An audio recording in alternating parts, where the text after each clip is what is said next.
លើពីសុំតមកចង្រៃធ្វើបានចំឆាយអូនរបួសទាំងចិត្តទាំងកាយแล้วบางไงก็មិនស្ដាយលើពីសុំតមិននឹងថងជួយចាំប៉ុណ្ណាពេលបងឲ្យអូនរែកា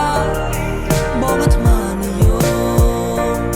នៅក្នុងបន្ទប់មួយសែងងងឹតជាមួយអារម្មណ៍ពិបាកថ្លែងរៀបរាប់រឿងរ៉ាវជាច្រើនដែលខ្ញុំទុកឲ្យរូបនាងរត់តាឯងដំបងពួកយើងគ្រាន់តែជាមើលតែរូបខ្ញុំអ្នកបំលែង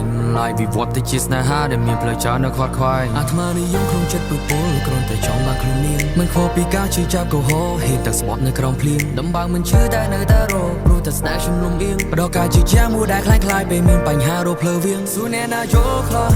ដឹងថាខកតែមិនអាចធ្វើអីបងខំរូបនាងមកធ្វើជាស្នំតែខ្លួនឯងមានអាកមហេសីមិនគ្រប់គ្រាន់នឹងចិត្តភក្តីមកតែស្រឡាញ់តែមិនអាចចង់ស្រីខុសសច្ចៈមិនសមជាប្រុសអូនចាក់ចេញទៅតែគ្មានអីរឿងរ៉ាវស្នេហាដូចជាចម្ពោះរអនុសាសន៍យើងធ្លាប់គិតទុកស្នេហាចាប់ឆានៅក្រោមពំនុកបបោរាងកាយក្រោមទឹកការឈូ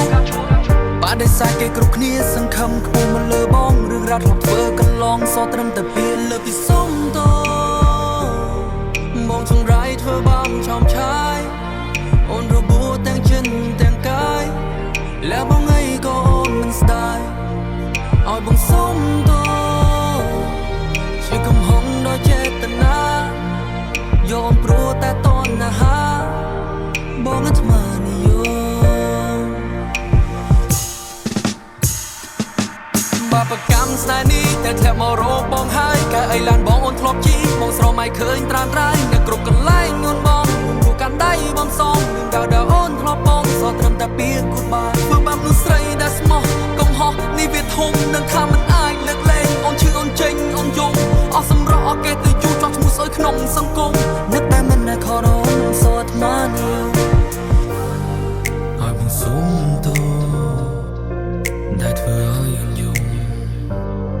ឲ្យបងសុំត